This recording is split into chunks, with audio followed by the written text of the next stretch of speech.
Well, in case you couldn't guess, I'm going to try and demonstrate to you that we were, in fact, human by design and not by accident. The world tries to teach us that we're human by accident.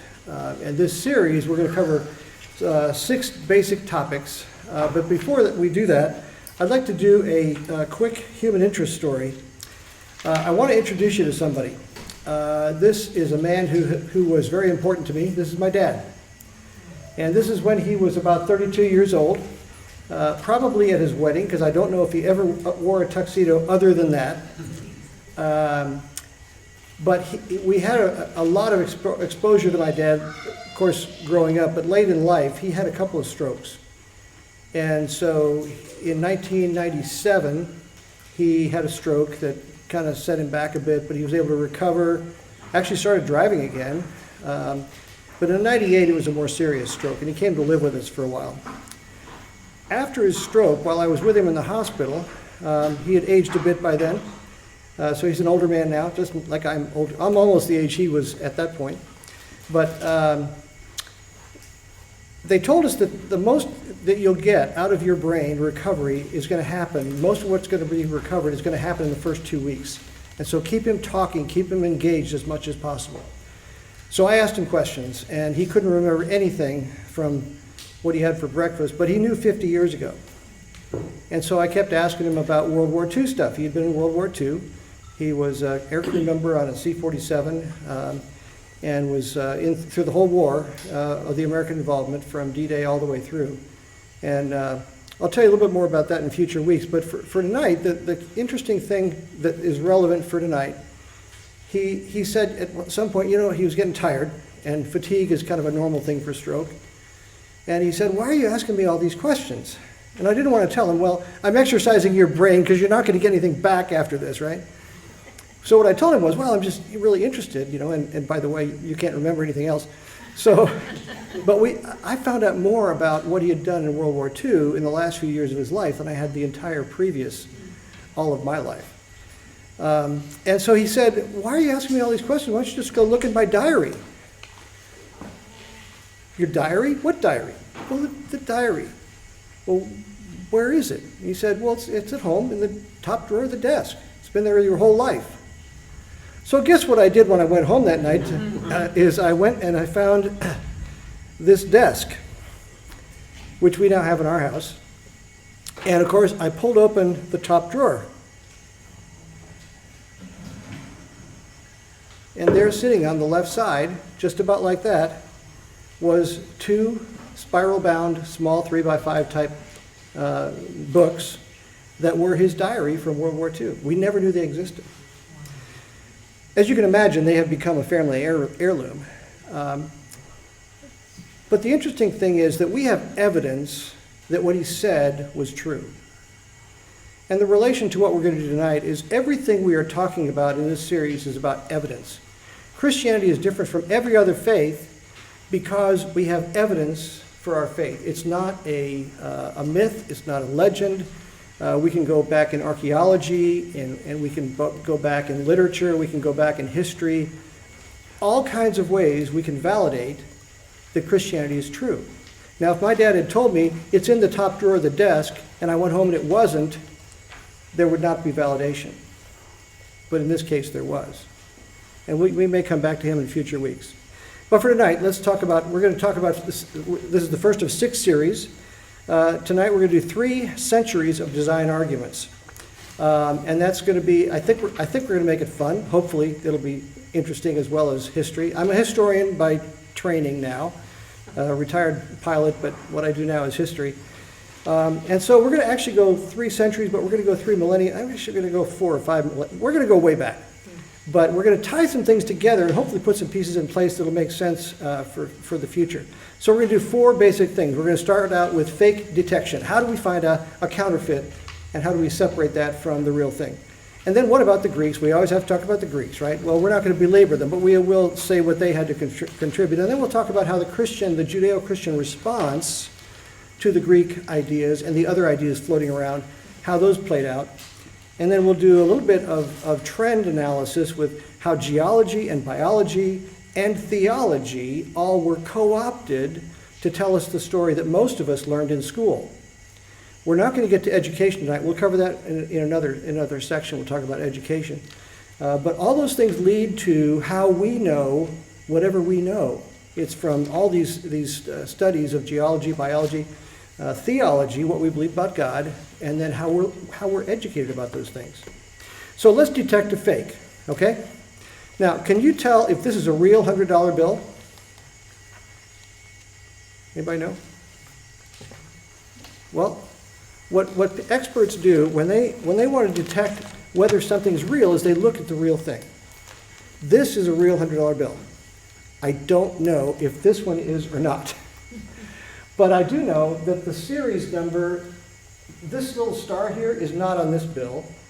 And the series up here is a little different. I'm not sure that those are legit. I think, and since I found this on the internet, I don't think it's a real $100 bill. I think they probably faked it because it's too real otherwise. Also, you can't make some things shiny that would be shiny on the real dollar bill. So the FBI and the government guys, the G-men, when they were trying to detect counterfeiters, they didn't spend a lot of time studying the fakes. What they did was study the real thing. Now, if you know what the real thing is, can you tell which of these two is a fake? Hopefully you can. If you can't, we got to play some Monopoly, right? So detecting the real thing, we want to know what the real thing is to detect what the fake is. So we're going to start with what's our meta-narrative, what's our grand narrative, what's our big story. And I'm going to give you world history from a Christian perspective in about 2 minutes.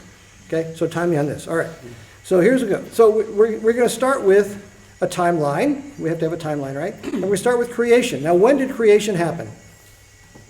This is a test question. In the beginning. In the beginning, exactly. When was the beginning? When it started, okay? We don't know exactly. We have some pretty good ideas. But we're not going to belabor exactly when creation was. What we're going to do instead is just say what we do know for sure and in the sequence. So the next thing that happened in history, in terms of things we can detect and validate, is the flood. Now, if you take the biblical timeline, it's about 1,650 years after Adam's creation.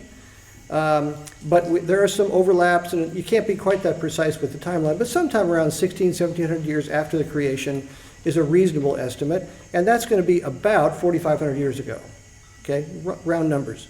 So we get the flood, and we just had a 6-lesson series from Jason primarily on the flood. Incredible evidence that we have, no doubt. Okay, then we get the Pentateuch. Now that's after Abraham, and they go to Egypt, 400 years of slavery. They come out. Moses leads them across Charlton Heston splits the Red. Oh no, Moses splits the Red Sea. Some of you aren't old enough to have seen that movie. And we get the 10 Commandments, and the Jews are wandering around in the desert for 40 years. Okay, so you remember all that. That all would have happened in this time period, around 15 to 1,600 years ago. Then we have the period of the judges, the kings, all those kinds of things, and that's about from 500 BC back to 1500 BC, about 1,000 years there. Then we get the Dead Sea Scrolls, a very important timeline data bit, and that's going to be 2 to 3 centuries before the birth of Christ. We know that from the way that the writing was analyzed, and I'll come back to that in just a minute. The Septuagint, it was about the same time period. That's a Hebrew translation into Greek. We believe it was for the Greek Christians, the Egyptian Christians, most likely, who were Greek speakers, and so they actually had Jewish translators. The Egyptians had Hebrew translators. The other governments, I'm not sure. I forgot exactly who commissioned them. Somebody commissioned them to do this translation into Greek. It's really important because it tells us what the Hebrew scribes and scholars thought things meant, because when they translated into Greek, we can compare the Hebrew to the Greek and say, oh, they thought this meant this nuance of the Hebrew, and so it's a really important document. So that comes, again, before the birth of Christ by about maybe 100 to 200 years. And then we have Jesus' life, ministry, and death. That's, we all know, between 0 and 33 AD or so. And then we have the New Testament books written. We know that those were written almost certainly before 70 AD. My timeline here shows it up to about 65 AD. We know that because none of the writers cataloged the destruction of Jerusalem. And had they been writing after that point, they almost certainly would have written that down. So we can be really confident that the New Testament was written before 70 AD. And then we have this period of preservation. Now that started from the time of the New Testament all the way to today. And for the Old Testament, it happened, of course, from the time of its writing, around 500 BC and earlier to today. And then Islam begins about 610 AD. Muhammad starts getting these revelations. So he's 600 years after Christ. Then the oldest reliable manuscripts we had after the turn of the millennium, about 1000 AD. So there's this gap of 1,000 years between the Dead Sea Scrolls, which we're going to talk about in a second, and the Masoretic text. So there's a big gap where we don't have documentation. And then we get the Bible in vernacular. They start translating it into English and German and other languages. And that happens beginning in about 1380 with John Wycliffe and so on. And of course, Luther translates into German. Really important. And then we get some accelerators happening. We get the printing press. We get the Reformation because there are so many Bibles in print that people can have access to it. And then we have what I call the intellectual rebellion. And this is a number of periods we label as the Renaissance, the Enlightenment, the Romanticism, and Modernism, and Postmodernism. All that comes in about a 500-year period, 400-year period, all the way through today with postmodernism. And then we have computers, and we have the explosion of translations and the media, and we have translations and Bibles all over the place. So if we highlight just a couple of real important things, again, Dead Sea Scrolls, this is really important. 2 to 3 centuries before Christ is when they were written, and we can tell that based on the linguistic tools, how they analyzed the writing in those books, that we know about how they were writing at that time. And then again, the oldest manuscripts, 1,000 years later, is the oldest one we had. So we can compare what happened separated by 1,000 years, and we find that there's very little difference. And that's a different topic. We'll cover that in a different class. We cover that in how we know the Bible's true, reliability kind of stuff. And then we get, so we look at this process of how we got the Bible and how we know the meta-narrative that is what we believe to be true. So the process involves, first of all, inspiration, and then we get preservation, and that happens from the time of the writing until today. And then we get replication, where they're handwriting it, and then they eventually get to where they are using the printing press, and we get a big explosion of copies of the Bible. And then we get validation. Of course, in the printing press, we also get today's modern printing and all the Bibles being translated and printed all over the world. So the validation has happened all the way through from the original writing, again, before 500 BC for the Old Testament, and around by 70 AD for the New Testament. And we can compare the oldest copies that we have, which date back to at least the early 2nd century for Christian writings, and again to now with the Dead Sea Scrolls to 200 BC. And what we find is that those were very accurately transmitted.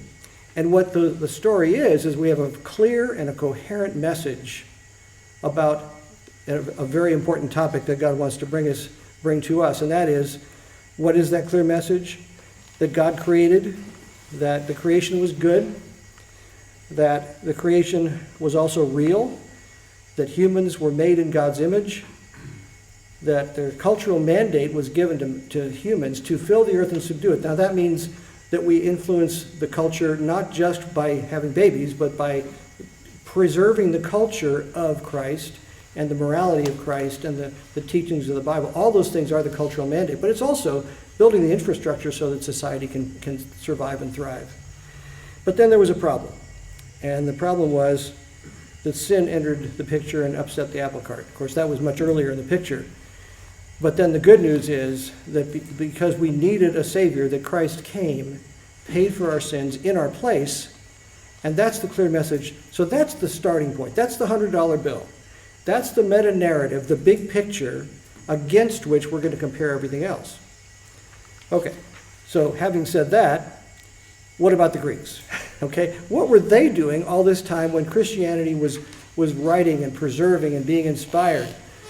Well, we have these important guys, Socrates, Plato, and Aristotle. And if you needed an acronym, it's SPA, Socrates, Plato, Aristotle. That's the order they were in. I always have trouble with that, so that's how I remember it. And then the problem, these guys wrote in the 300 to 500 BC time period. But they're completely separated from the thoughts in the Bible, apparently, because they don't really give any credit to that. But they're rediscovered about 1000 AD by Islamic scholars, and then they're translated into Latin. And the church, especially the Roman Catholic Church, becomes enamored with these Greek translations that are now suddenly on the scene, and they're really incredible. They're not all true, but they're really incredible. But they thought, well, these are ancient. These must be really important. Maybe they had some insight we don't have. So that kind of got people off track. So what did these guys say? Well, here's this guy, Democritus. And he says he has this atomic theory about all these little particles and how the world is arranged, but he doesn't really say much about where the world started. Then you've got Epicurus, and he had a materialist universe composed of indestructible atoms moving in a void, unregulated by divine providence. So they don't really have a coherent message on the Greek side. And if you move forward to these guys, the famous guys, Socrates. Socrates is this guy who claims he doesn't know anything. And so he likes to ask all the questions, but he doesn't have the answers. And he says, I know nothing, I'm just asking questions. But he got himself into trouble because by asking questions and not really propounding anything to be true, they said that he was corrupting the youth. And so they gave him a special concoction of hemlock. And then Socrates decided, okay, well, I guess I'll stop asking questions, because he couldn't ask questions anymore. But that's all he did. He asked questions. And so we deduced some things that he believed, but he never wrote anything down. So instead, and then I found these cool cartoons, and so I think one of the secrets of Socrates is he was the initial prototype for the garden gnome. So that's Socrates. Okay. So that's what now what Socrates said about creation was he believed that there was some divine creator, but he didn't really specify what it was. When we get to Plato, he is a disciple of Socrates. He's the guy who writes down all of Socrates' dialogues. That's what he remembers. He taught Aristotle, who we'll look at next. He founded an academy in Athens. He had a theory of atoms or forms, which are abstract items that are the real thing, but you can't see them. They're these forms someplace out in the universe, as contrasted with the things in the material world, which are corrupted. So you can't trust what you see, because that's just a shadow of the real thing. Okay? And so his philosophical writings are presented in the form of dialogues, and so we have these dialogues that Plato wrote down between him and Socrates. His political theories appear in a book called The Republic. Anybody read The Republic when you were in school? The classics are going away. I'd never read them either. I had to read them at some point in the last couple of years, but that's a different story. All right, so we move on to Plato. Okay, Socrates is off the scene. Plato's writing his stuff down. So what does he believe? Well, he believes these forms, like there's a perfect form of dog, or there's a perfect form of a sphere, but everything we see that's in this world is just a shadow and an imperfect copy of the real things that are out there someplace in the universe. Kind of a wacky idea, but he went with it. So the Earth, for example, would be a sphere. They knew that back then, but it wasn't all that real, and so it's kind of a shadowy thing. Okay, so not sure it's a real coherent worldview, but there it is. Now his Republic, which is a real important classic, they tell us if you're a Greek scholar. I'm not, but that's what they tell us. So he advocated for a hierarchical society governed by philosopher kings with an emphasis on justice, wisdom, and the common good.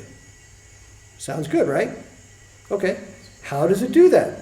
Well, he advocates some of these elements. He said, we should be ruled by an elite promoting the state as the ultimate end. Sound good? Okay. Opposition to democracy. Democracy bad. Protecting the class system and promoting class collaboration. So we want to collaborate, but we're still going to have some hierarchy here. Rejection of egalitarianism, so you're not going to have entrepreneurial business and that sort of thing. Promoting a militarization of a nation by creating a class of warriors. This is great.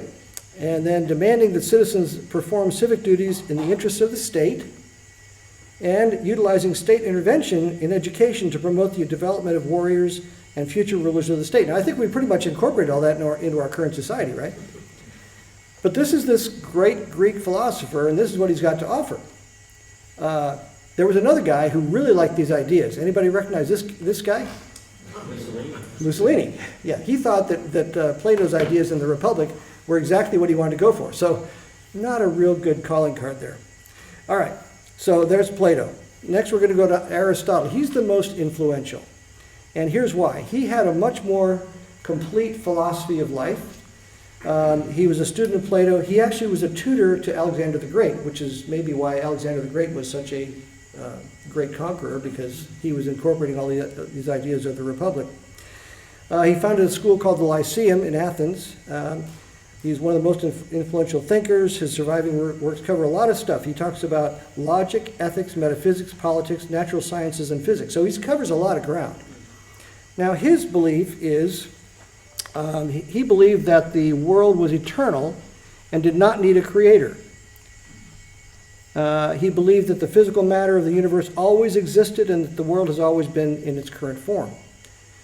Now, because it was eternal, it wasn't going to change, but it was also kind of shadowy from Plato's ideas, and so Aristotle did study the real world, and so we get the real world coming back into physical form. And that's a good thing, because he starts cataloging things, and so we do have the world now, it's back in a solid form in Aristotle's capable hands. And so we do get that improvement for him. Okay. All right. So, so now we got these three guys, Socrates, Plato, Aristotle rather, and they're batting these ideas around, but they're just, again, totally separate from the Christian world. There's this painting by Raphael that has all the philosophers of the Greek world. It's kind of, this is a sideline, there's no extra charge for this one, but all the philosophers of the Greek world are in this painting. And so you've got over here, you've got this guy. Who would he be? Socrates. He's asking questions. Is anybody paying attention to him? No, they're all kind of, oh yeah, okay, more questions, great, okay. So we move on. So these two guys are Plato and Aristotle. Now you'll notice that Plato is pointing up, because that's where the forms are. They're out there in the ether someplace.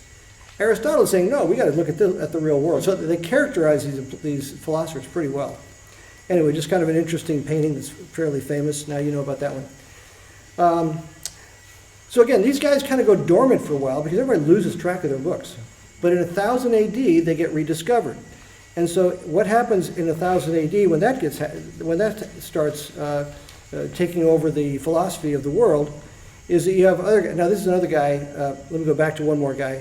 This is Epictetus. He's a little closer to the time of Christ. He's about a century and a half before, and he believed that the design of the universe was due to a type of providence woven into the universe. So we're starting to get a little bit of an idea of a deity here.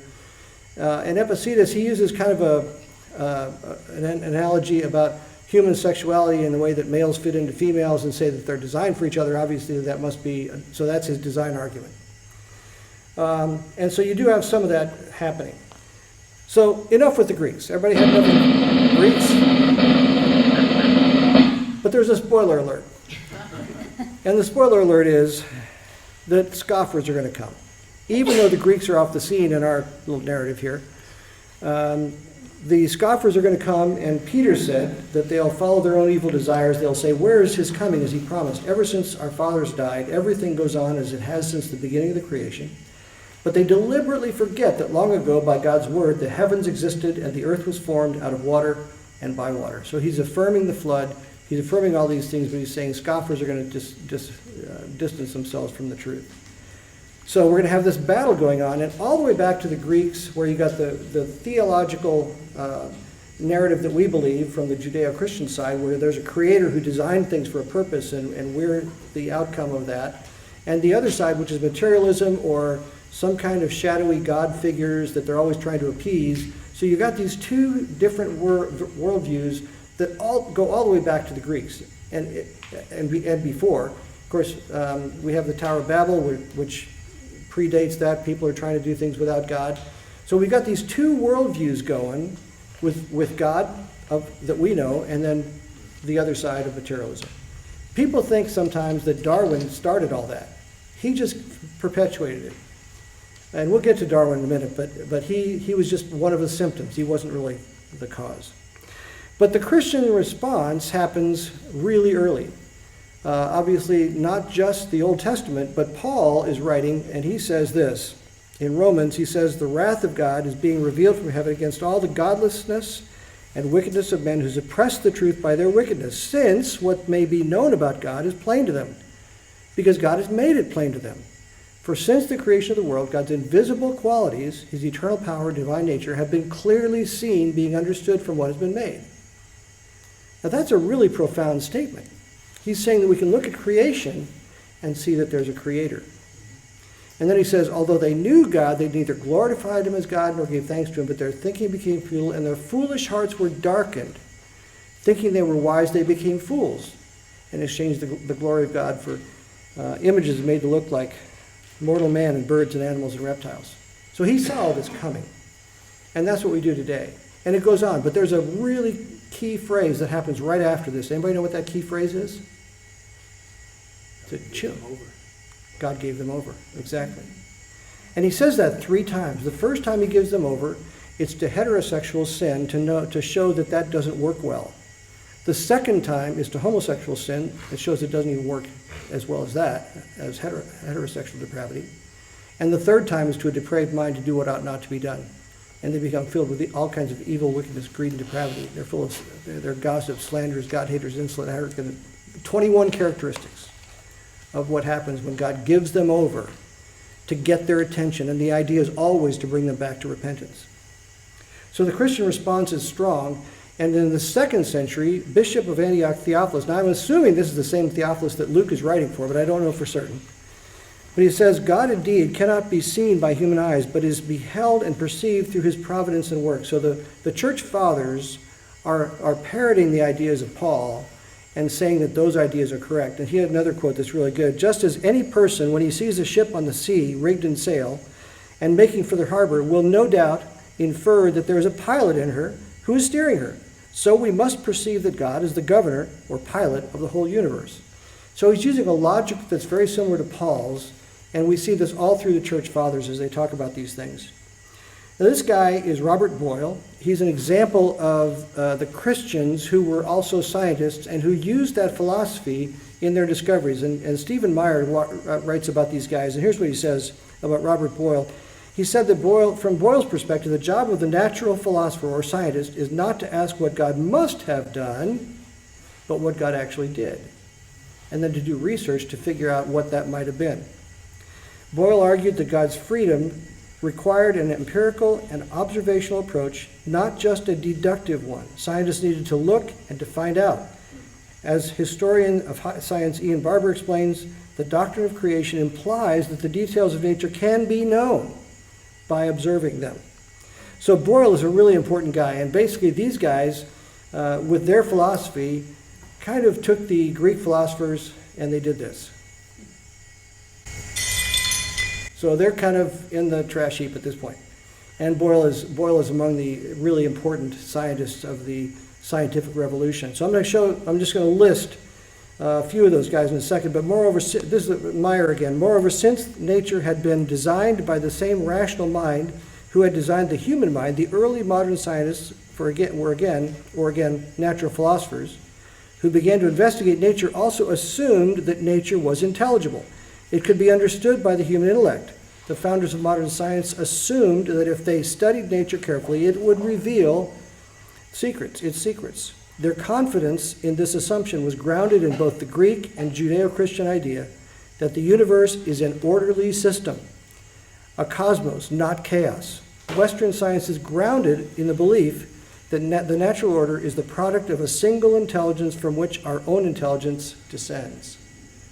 And so that's what these guys were doing. They weren't just doing science, they were trying to discover what order God had put into the universe.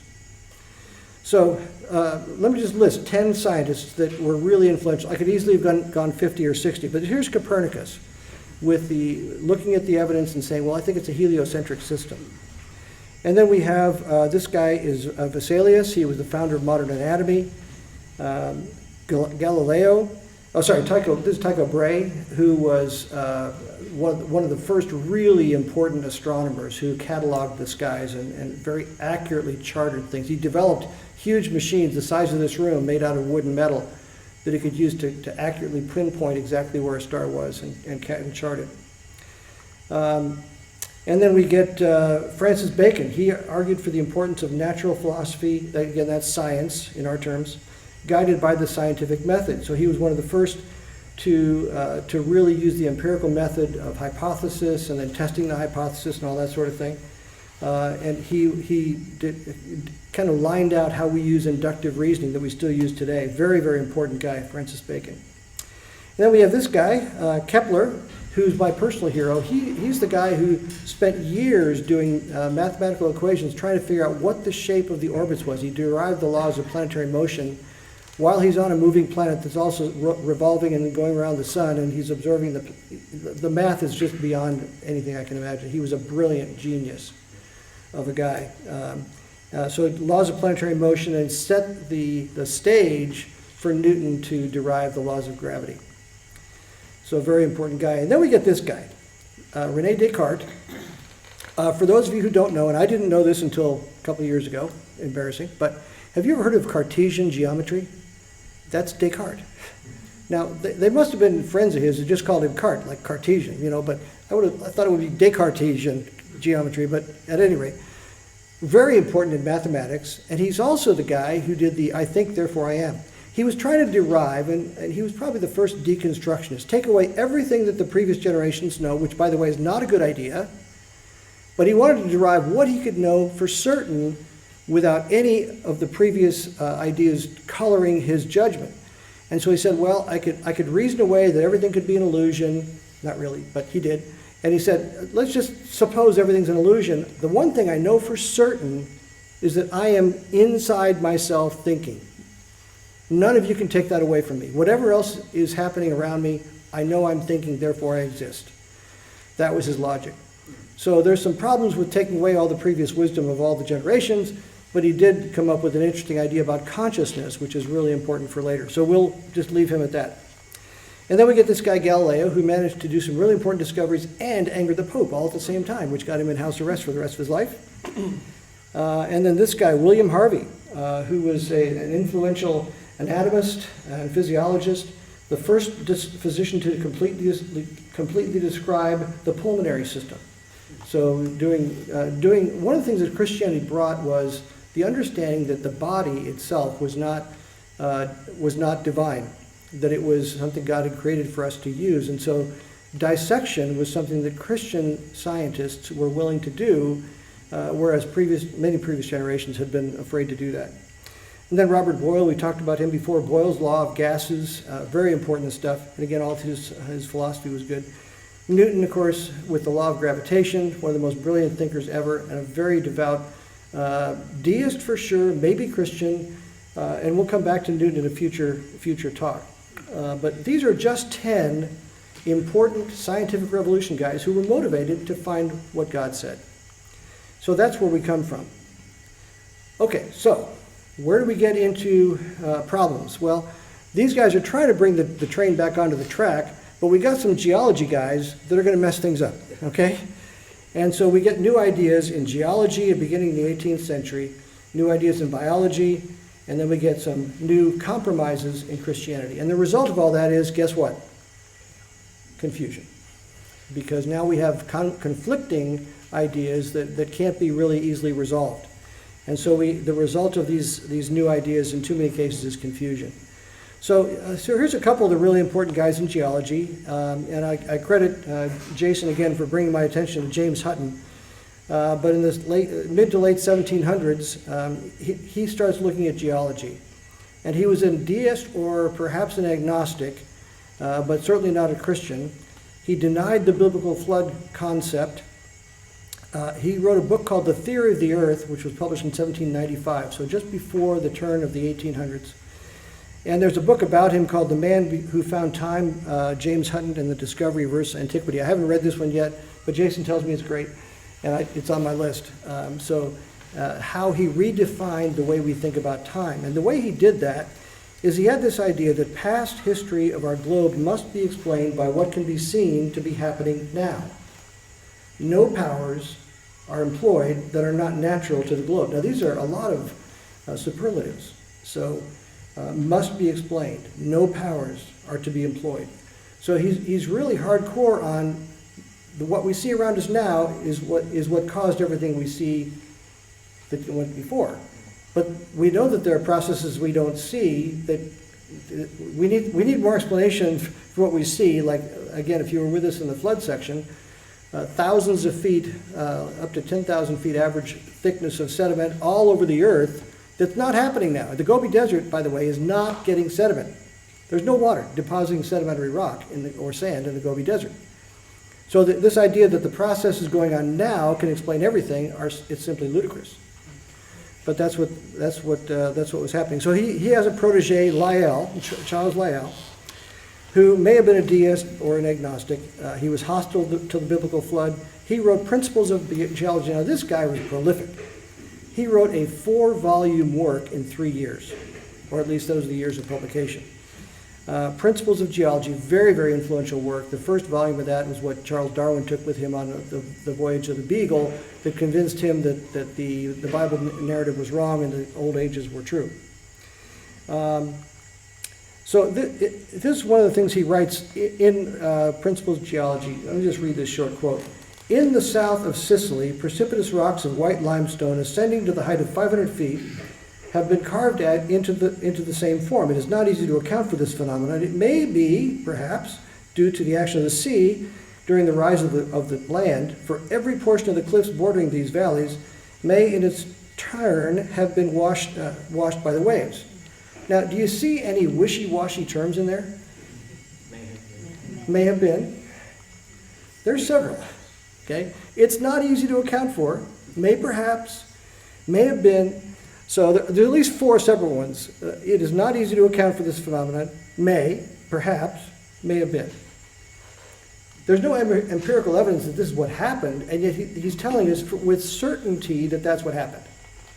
And that's the problem that we get into with these guys, like Lyell and like Darwin.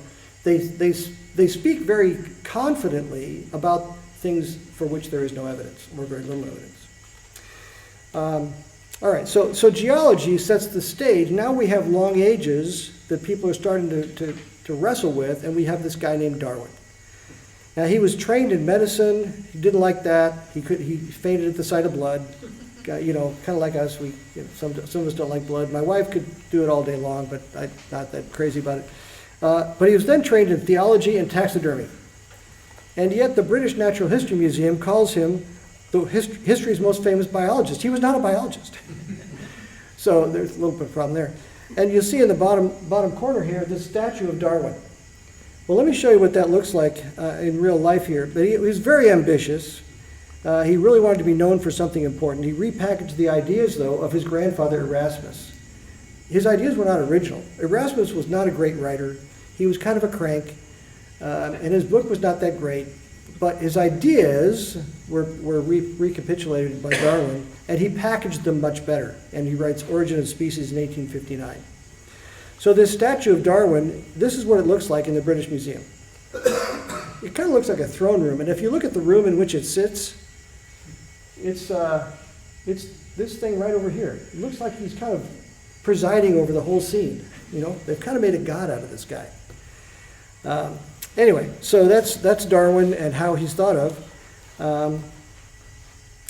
And if we look a little bit deeper at what happens next, that it starts influencing theology. And we start having theologians who want to jump on the bandwagon because they think all the cool kids are believing in old ages and evolution, so I'm sure we can accommodate that to the biblical narrative, right?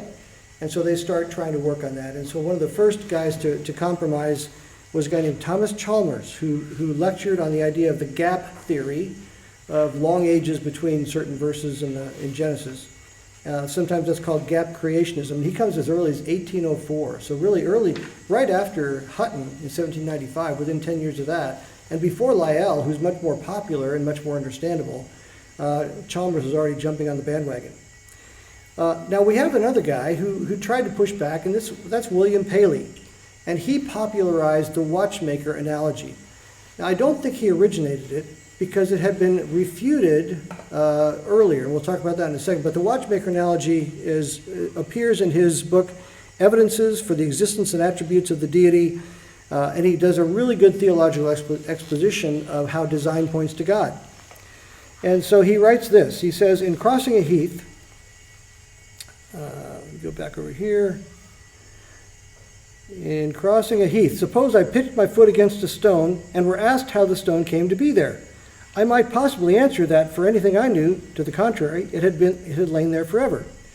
Nor would it perhaps be very easy to show the absurdity of this answer. But I suppose had I found a watch upon the ground, and it should be inquired how the watch happened to be there in that place, I should hardly think of the answer I had before given, that for anything I knew, the watch might have always been there. There must have existed at some time and at some place or other an artificer, a maker, or artificers, makers, who formed the watch for the purpose which we find it actually to answer, who comprehended its construction and designed its use, every indication of contrivance, every manifestation of a design on which it existed in the watch exists in the works of nature. The difference on the side of nature being greater or more, and that the degree which exceeds all to a degree which exceeds all computation. So he's making the argument that the design in nature is much more detailed than the design of the watch. And that ends up being a fairly strong argument. But interestingly enough, this guy had responded to that very argument earlier, because he dies long before Paley makes the argument. But David Hume, one of my least favorite philosophers, he is a classical skeptic. There is actually a Greek philosophy of classical skepticism, goes all the way back to Pyrrho of Elis in the in the BC world. But he's a radical skeptic. He disbelieves everything. He is the guy, the epitome of the guy who is guilty of unbelief, refusal to believe, the one that Peter was talking about in the passage we read earlier. And so what he said, well, the watch is not a universe. And so you can't make that analogy, it's like apples and oranges. He just kind of wrote it off as if there was nothing, no value to the comparison. And he said that the universe is infinite. The universe in its existence doesn't necessarily point to an infinite or good God. Okay, so thanks, Hume. You've confused us already. But Hume wasn't alone. These are a bunch of theologians who jumped on the bandwagon and believed and bought into the evolutionary idea. Asa Gray in the United States, a bunch of others, down to B.B. Warfield, who's an architect in contemporary evangelical understanding of biblical inerrancy. He believed in biblical inerrancy, but he also believed that certain forms of evolution were compatible with Scripture. So we're going to show in this class, in the coming lectures, and we've got a lot of fun videos and stuff coming. This is a little harder one. There's not as many videos tonight, but we're going to show in some of the future ones how wrong that is, and the fact that there are really good ideas, good proofs to demonstrate the design has to have been by purpose. But there are some good geologists that start showing up. And this guy, he's an untrained amateur. And his name is George McCready Price. He's not well thought of because he doesn't have academic credentials, but he did some really good work. However, he was a Seventh-day Adventist, a bit of a quack in some respects. His theology wasn't real pure, but he did some pretty good thinking about flood geology. And so he sets the stage. He believed the Earth was young, the geologists had misinterpreted the data. He did several publications. The most well-known is his second one, Illogical Geology, the weakest point in evolutionary theory. And then he writes a book that's kind of a parody on Lyell, Fundamentals of Geology, and he writes his own Fundamentals of Geology, but from a biblical standpoint. So he starts setting the stage, and nobody really pays that much attention to. A few people do, but not very many. Again, mostly because he doesn't have credentials. So then we have another guy. This guy is Henry M. Morris. Now, Morris was a credentialed academic and researcher. He was a PhD in hydraulic engineering. He studied effects of floods, specifically because he wanted to know what we could know about flood geology. He was the Virginia Tech professor and head of the civil engineering in hydraulics. So again, he's a department head, he's a credentialed academic, he has lots of peer-reviewed publications, and he starts writing about the biblical flood. He was the department chair.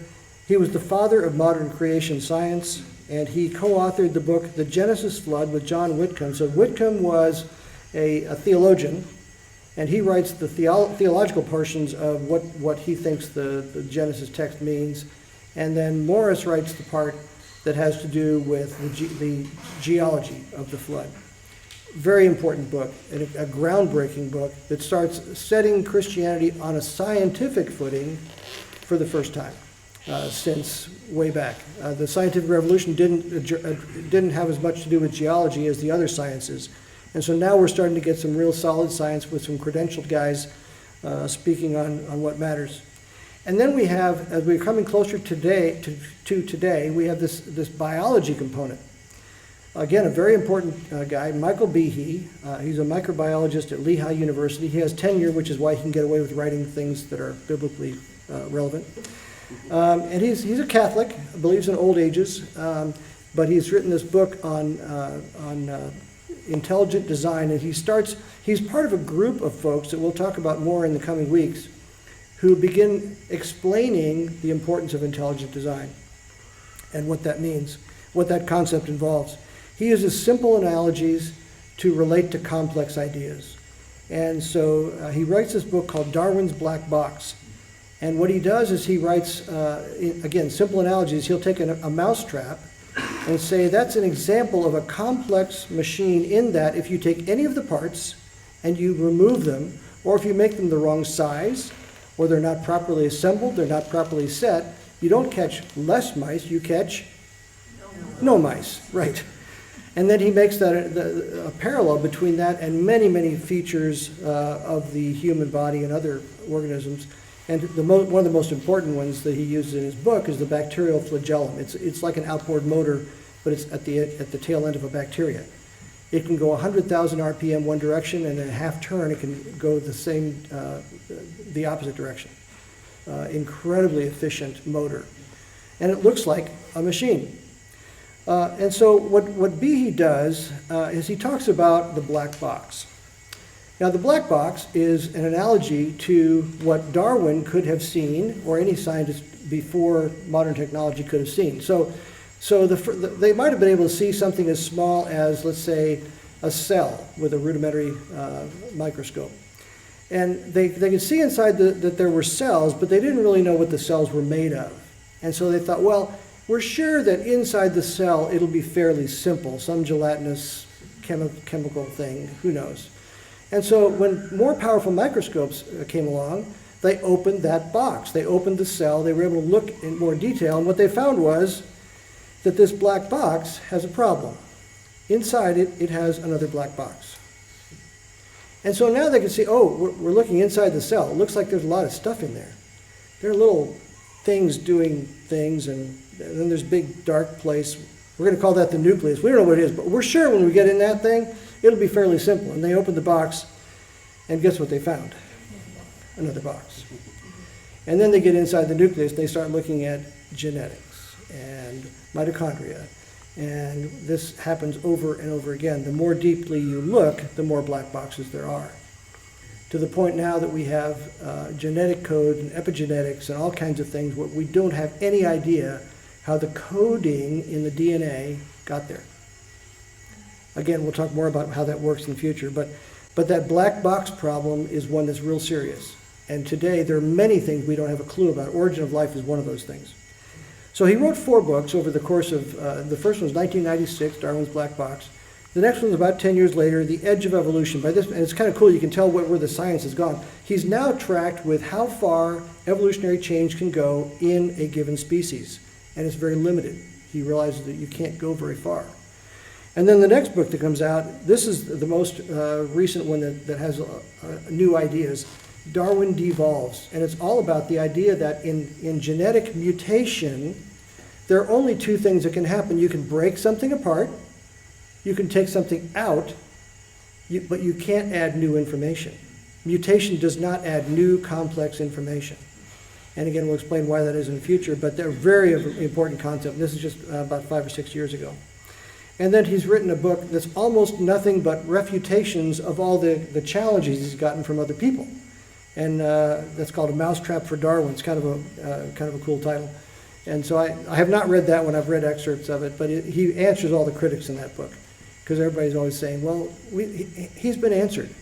Well, you've put words together in response to something he said, But that didn't refute what he said, and so he explains why. So very, very strong arguments that he makes in there. So again, in this generation, we've had some really strong theological pushback on our side.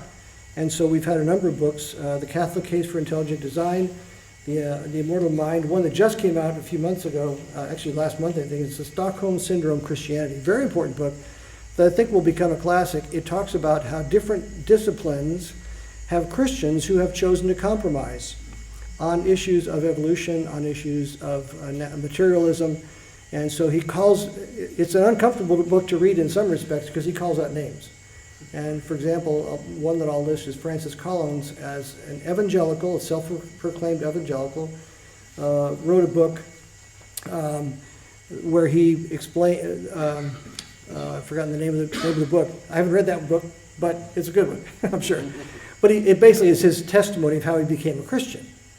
And so people thought that, and I wish I could remember the name of the book. I'll get it for you next time. What's that? Language of God. Language of God, that's it. It's the code. And then, so everybody thought it was going to be about the code in the DNA.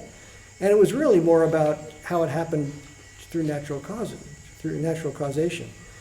So as an evangelical Christian, he has been very, very a big proponent of the use of abortifacients and the use of aborted fetal tissue in research. He says, well, if they're going to be killed anyway, we should use the tissue. Not a good argument. And so he names names. He says where people have gone wrong, but he doesn't leave it there. This is John West, by the way, a really good guy from Discovery Institute. Stockholm Syndrome Christianity. I'm about a third of the way through it. But as he tracks through, he doesn't just give the problem, he gives the solution and how we can get back on the right path. So really important stuff. So now we have geology, biology, and theology. Again, we're not going to get to education, but that's not the end of the story, of course, because the other side pushes back too. And so within about a 10-year period, this is going to be 13 books that come up from Richard Dawkins, Sam Harris, Dennett, and Christopher Hitchens. And those four guys and a few others write all these books to try and refute the ideas that have come out. Well, that's not the end of the story either. There have been a few refutations since then. And so when we look at all the books that have come out since then, there's a fairly strong case that's being made for the Christian theology side, the science that is in line with God. So this is about 70 books on top of all the other 15 books. We've got almost 100 books here. Not that a number of books is going to convince anybody because, again, remember the spoiler alert earlier? Well, there's another spoiler alert, and that's in Ecclesiastes. Be warned, my son, of making books there is no end, and much study wearies the body. And I haven't read all these, but I've read a number of them. The point is that we have all the evidence on our side. Basically, the angry atheists of the 1990s and early 2000s have stopped writing. There is no new evidence being put forward by Dawkins and his crowd because there is no evidence. In 2016, there was a Royal Academy of London meeting, British Royal Academy, the most prestigious science organization in the world. 2016, they had a conference centered on the idea that the ideas that Darwin proposed were not working. They were not explanatory. They were not resulting in research that was proving those ideas to be true. And so there were all these intelligent design guys there. Michael Behe was there, Stephen Meyer was there, but they wouldn't let them speak because they were on the other side.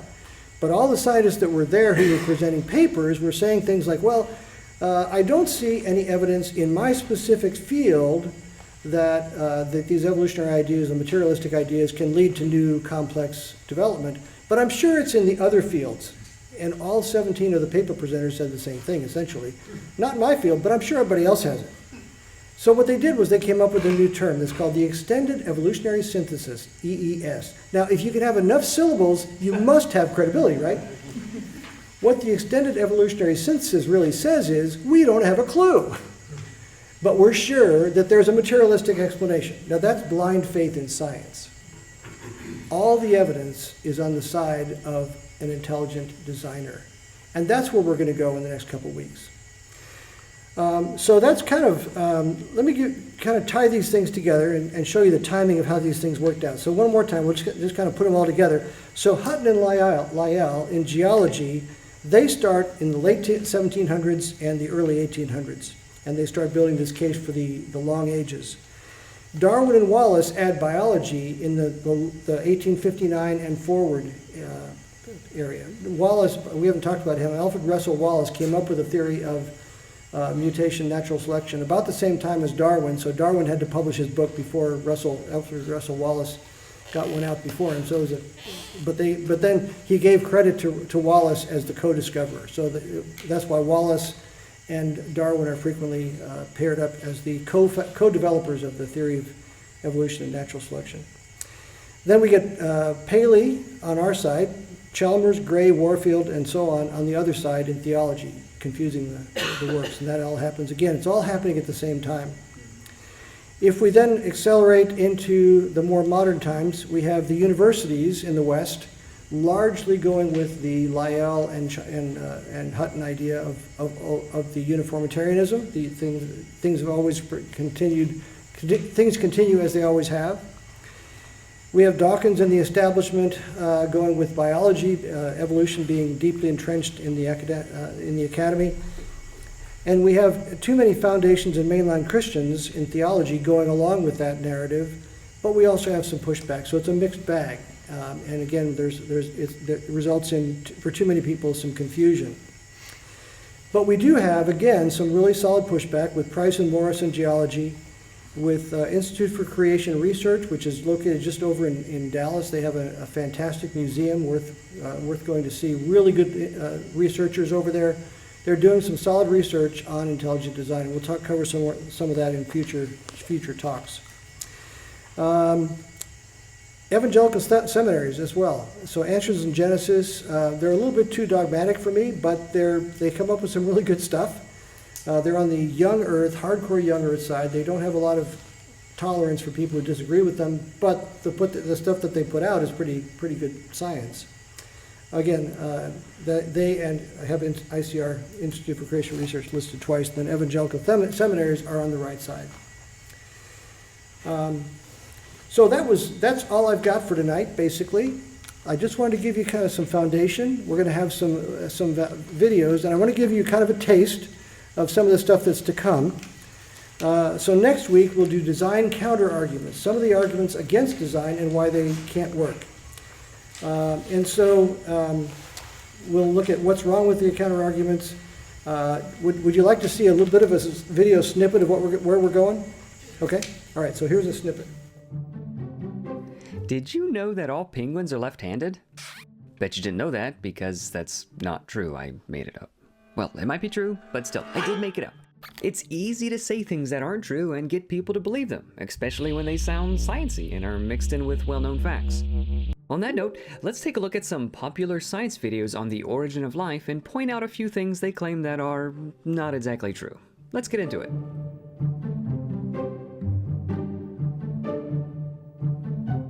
The first sort of made-up thing you should be on the lookout for is what we call imagination storytime land. Let's start with these videos from Be Smart and Stated Clearly. When discussing the origin of life, they use words like, "These molecules must have copied and made more of themselves, some a little different than the others.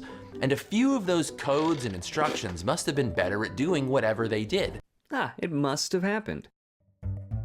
These building blocks combine to form highly complex and orderly structures like genes, proteins, and cell membranes. Easy as that, they just combine. Unfortunately, the RNA-only world went extinct more than 3 billion years ago. See how they slipped into the past tense as if these things are proven? Notice there were not a whole lot of sources cited or evidence given, just imagination and hopeful possibility.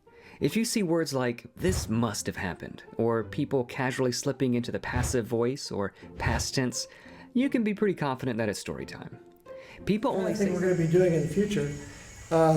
What I thought we would do now is have a time of questions, but first let me ask, would you like to see the rest of that now, or do you want to go to questions? This is about 10 minutes to go. Any vote? How would you like to see it now or not? The rest of it? Yeah. All right, so we'll watch the rest of it and then we'll come back for questions. sources cited or evidence given, just imagination and hopeful possibility. If you see words like, "this must have happened," or people casually slipping into the passive voice or past tense, you can be pretty confident that it's story time. People only say something must have happened if they're really not sure that it happened, but want to act like they're sure that it did happen. If I went to the store yesterday, I wouldn't say, I must have went to the store. I'd say, I went to the store. Now, we're not criticizing them for having ideas about what may have happened. Having a hypothesis is fine, great even. If it's openly disclosed and everybody's on the same page, nothing wrong with that. But it's frequently presented so matter-of-factly and interspersed with real scientific facts that it's easy for people to mistake it for fact when it's far from the case. They're overcompensating. It's a false confidence. All right, you know how to spot story time. Cool. The next place we'll go on our tour of science videos is Half-Truth-a-Land. Technically true, but also misleading. Like this. Hey, hon! Have you seen my cookies? No, I don't currently see them. Technically true. A lot of times, what is said is technically true, but critical information is left out to intentionally or unintentionally mislead people. Miller's experiment took some simple chemicals like those found on early Earth. Did you catch it? Like those found on early Earth.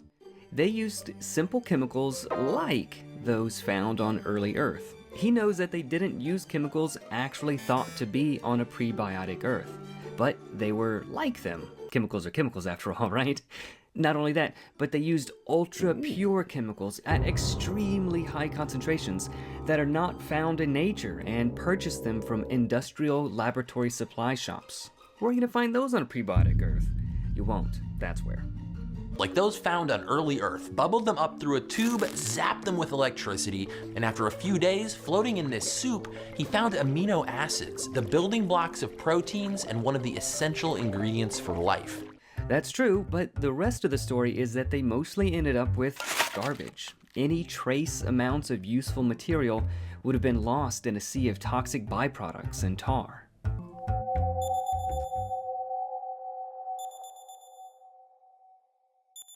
Researchers have recently discovered that many of the building blocks of life, amino acids and sugars, exist inside of meteorites. It's well known that space is full of the chemical building blocks of life, from amino acids to DNA and RNA letters, buried inside meteorites like this one that fell on Australia in 1969. This tells us that these special molecules are being produced spontaneously all throughout our solar system and may have been common on the ancient Earth. It shows the chemistry that makes biological molecules can happen pretty much anywhere. The half of the story that's true is that we have found some building blocks in meteorites.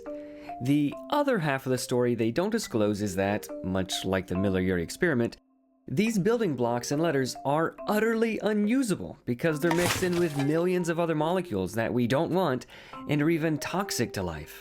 You could probably find some undigested molecules of flour and sugar inside of a fresh dog poo, but that doesn't mean you're on your way to making a birthday cake. Well, unless you don't like the person. Cakes need lots of pure, uncontaminated ingredients. So does life. Bringing up these meteorites is half true and very misleading. What made Miller's experiment so special was it gave us proof. Regular non-life stuff could become cool life stuff super easily. Super easily. If you understood him to mean that non-living things can easily be turned into living things and that abiogenesis is super easy, you could be forgiven for misunderstanding this misleading half-truth. What was actually meant is that chemicals, non-living stuff, purchased from industrial chemical supply shops can be turned into different non-living stuff under circumstances that are completely irrelevant to the origin of life super easily. But put that way, the argument seems much less convincing though. Half-truths are one thing, but let's go deeper now, beyond half-truth-a-land. In order to find claims that are so exaggerated, so far removed from reality, we need to venture into outright falsehood jungle. Scientists have constructed ribozymes that can copy themselves, just like DNA gets copied. No reference is provided because this flat out isn't true. There have been lots of experiments that make misleading claims, but actually reading the papers shows that they steal things from life and don't actually end up with anything self-replicating. If you're okay with that definition of self-replication, I'd like to sell you some Self-baking cupcakes. Oh, how lovely. Just add cupcake mix and bake at 350 for 15. What? Or steal cupcakes from someone who already has them. This isn't self-baking at all. This is what they're selling you. Having completely misrepresented the possibility of RNA self-replication, this stated clearly video goes on to make false claims about cell membranes and DNA replication. Some self-assemble into hollow spheres, almost identical to the membranes of modern living cells. This is outright false. The description is not even close, certainly not almost identical. See this video if you want to see the required capabilities of cell membranes. Saying these hollow spheres are almost identical to real cell membranes is like saying a dinosaur-shaped chicken nugget is almost identical to a real T-Rex. Or a cup with a string on it is almost identical to a smartphone. A paper airplane is almost identical to a commercial aircraft. You get the point. Others self-assemble into long columns, remarkably similar to the strands of DNA found in life. Anyone with even a basic understanding of DNA should be scratching their head at this claim, pondering how these stacks of disks could possibly be remarkably similar to DNA. This has no resemblance to the structure of DNA, how it's produced or replicated, or how it stores information. As a side note, there aren't any references in the original video by Stated Clearly, but these images look like the work of Otto and team. They found that these disk molecules stack up spontaneously, and if the stack is stirred or shaken to break it into two smaller stacks, each will continue to grow. From this, they claim self-replication, but there's no replication of information and no resemblance to what DNA is or how it functions in life at all. This last one is a doozy. Researchers have found that with a little bit of assistance, base pairing allows chains of RNA to replicate and evolve. Here's how it works. When a long chain of RNA is suspended in cool water with high concentrations of free nucleotides, the chain can act as a template for its own replication. Nucleotides automatically base pair with their partners on the existing chain. If their backbone atoms form chemical bonds with each other, and by the way, this is the part that currently requires assistance from researchers. We're not yet sure how this would have happened in the wild. A complementary RNA strand is born, one with the exact inverse sequence of the original.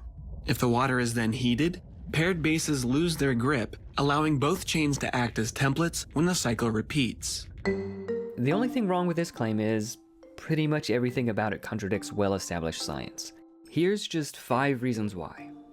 It starts with this beautiful RNA molecule that needs to be duplicated. This can't happen prebiotically. Notice that the template RNA is unfolded. RNA like this has no function. If it remains unfolded, it can't do anything and will never be selected for because replicating it doesn't grant any benefit, because it doesn't do anything. But if it was folded, it couldn't be duplicated. And the colder the water is, the more likely that it'd be folded up on itself as well. This handsome RNA also isn't bonded with anything else. Unlikely, especially considering that it could bond with itself and the overwhelming amounts of garbage floating around in nature, other interfering molecules and ions getting in the way. But water would also prevent the bonds we want, because hydrogen bonds between a nucleotide and the water itself are stronger than they are between individual nucleotides. In other words, these molecules are not single and ready to mingle. They've already got a honey. They also show free nucleotides and high concentration floating in water. Where do you even get high concentrations of free nucleotides on a prebiotic Earth? The same place you'd find high concentrations of free $100 bills. Only in your dreams. It's not degraded. Again, unlikely considering that its lifespan is similar to that of cottage cheese, especially since the water it'd be floating in would degrade the RNA and the individual nucleotides. This is why in laboratory synthesis, storage, and use of DNA monomers actually occurs in the absence of water. Not to mention ions that would damage the RNA, especially divalent cations like magnesium that cause RNA to cut itself into tiny pieces. Also, any increase in pH would destroy the RNA. Even if the template and complementary strand could form, they can't. Once they got to be longer than about 20 or 30 nucleotides, they'd permanently become a dead end, because not even boiling water could separate them without destroying them completely. So when this video says, "Here's how it works," you should translate it in your head to be, here's how it doesn't work, but we need it to work this way for our hypothesis to have any hope, so please be nice. But if the evidence isn't really there like they say, why do such smart people cling to a poorly supported, scientifically dubious belief? A big reason is something called Methodological naturalism. This is a hidden philosophical starting point that ultimately assumes only one possible explanation: natural causes, no matter how remote or impossible the odds, and ignores all others, no matter how face-slappingly obvious. Methodological naturalism is how these videos can claim that the evidence we see all makes sense only if their theories of abiogenesis are true, and this idea that The most promising idea right now is that life emerged from chemistry. because they've excluded all others, so it's the only possible idea. This is like winning first place in a race when you're the only one in it. After you exclude all possible alternatives, we shouldn't be surprised that the remaining idea becomes the most promising idea, even if it's false. The question being asked in Origin of Life Science is, how did natural processes begin life? Instead of the more open and honest question, how did life begin? If we were investigating a death, the best thing to do would be to come at it with an open mind.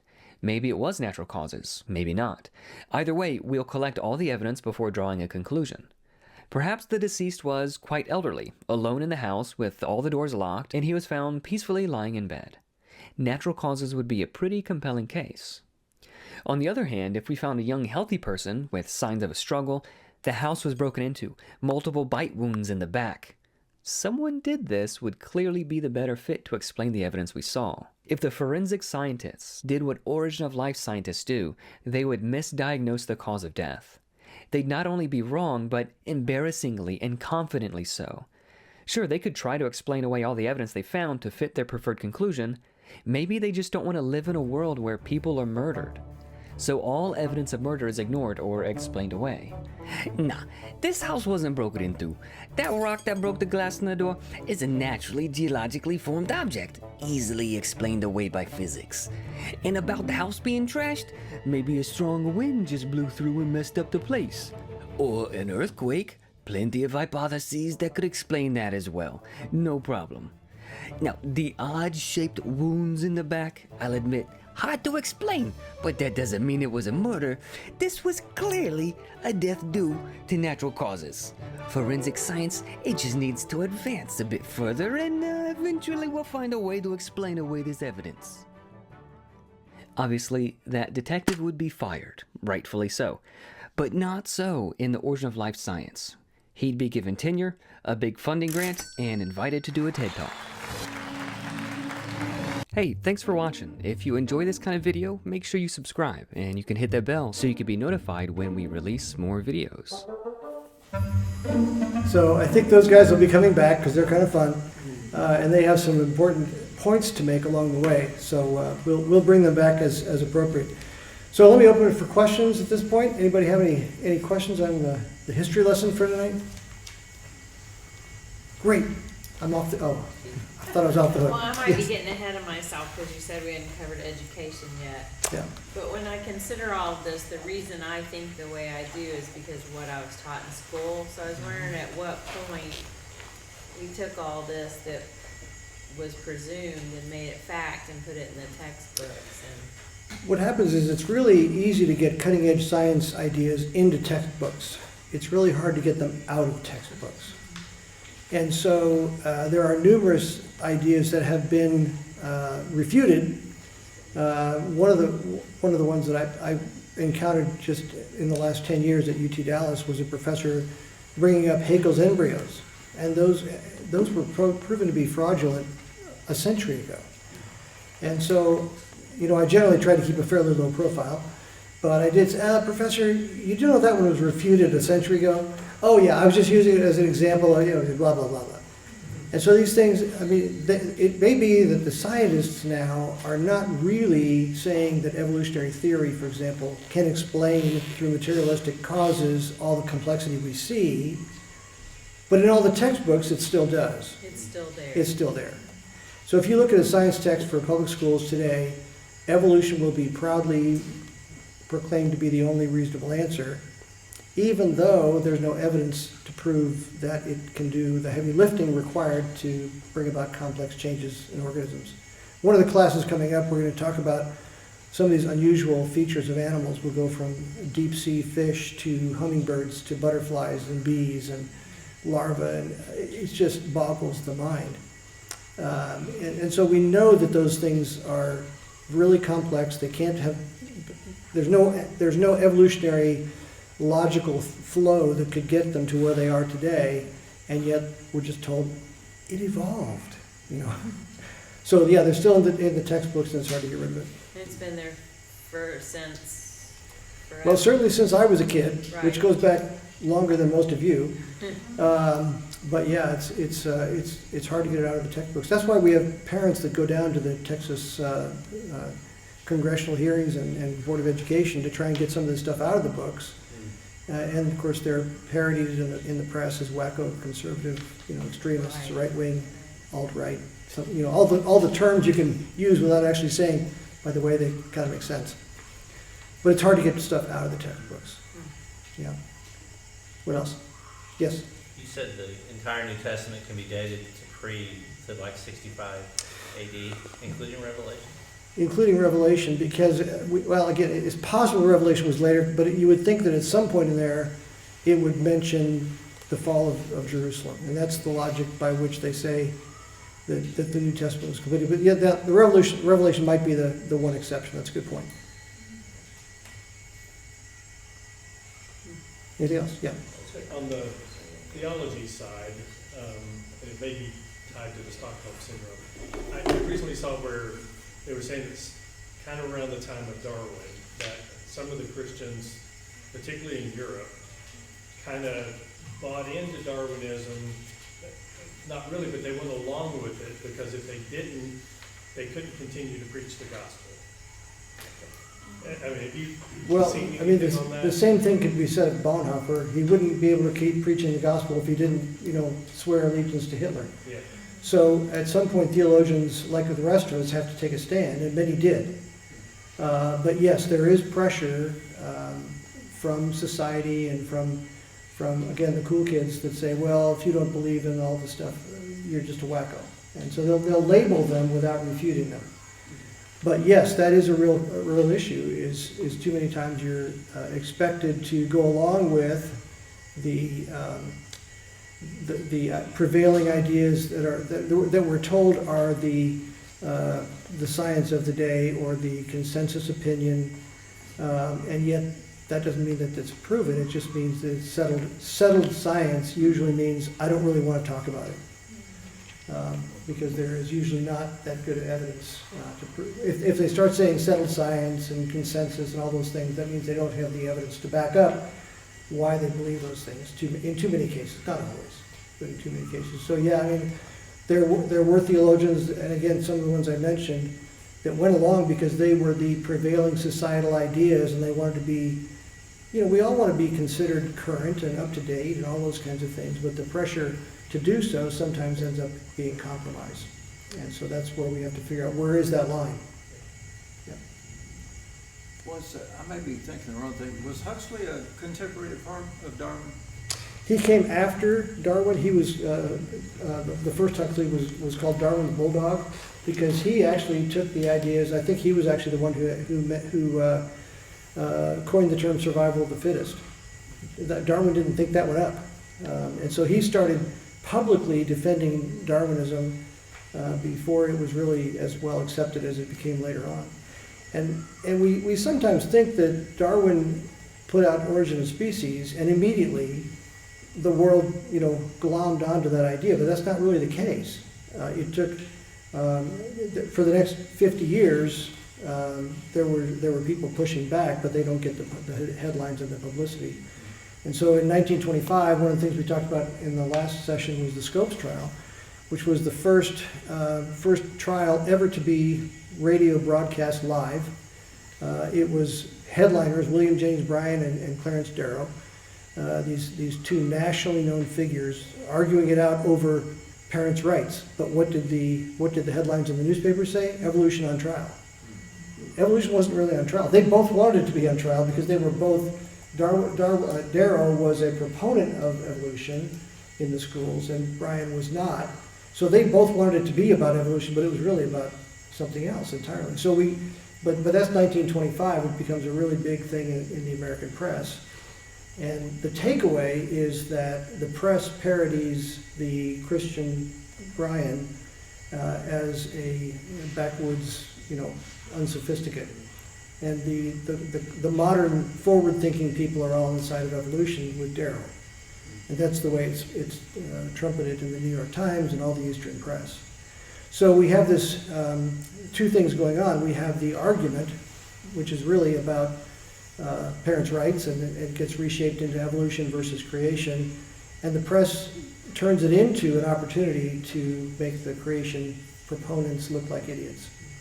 And so we know that the vast majority of people in the mainstream media today are not on our side, shall we say. And so they tend to parody things that they disagree with, and we see that same thing. Anytime you know about what's happened in a controversial story and you read about it in the newspaper, it's a different event, right? That's true. I mean, I can read about airplane incidents, for example, and what they're writing about is not what I would be thinking about if I were an investigator. And 2 years down the road, what I was thinking about usually comes out, not that I'm that smart, but usually the common sense aviation proponent will come out with an answer that's more reasonable than what you come out with immediately after the fact. And so when you know about a story, you know it's been twisted a bit. But it makes really good headlines. There was one just, Fort Worth paper. I still subscribe to the Fort Worth paper to find out how much they're twisting things. And there'll be a headline, there was one just yesterday, I think, that the jail system in Tarrant County has been operating illegally for 7 years. That was the headline. It turns out that they were doing something with how they investigate jail deaths, not in accordance with the letter of the law that they were supposed to have independent investigations. They were assigning people to investigate. They were still being investigated, but the headline is they're out of compliance with the law for 7 years. They're operating illegally. I mean, so a lot of it is how the story gets headlined, if you will. And I think I've gone off on a tangent there. Sorry. Okay. Other questions? Well, thank you for your time. Let me pray for us and just ask God to use our time in this class and in the coming classes to His glory. So, Lord, we thank you that we do have answers, that the science is on the side of what you've said is true. Thank you for these folks tonight and for an opportunity to share some ideas and some foundational history of how we got here. We look forward to looking at some of the science behind the ideas that have to do with what you did in creation. We can't comprehend it, but there's evidence that you did it, and we praise you for that. So thank you for showing yourself to be the God of the universe that we know you are. We praise you in Jesus' name. Amen. Thank you, folks.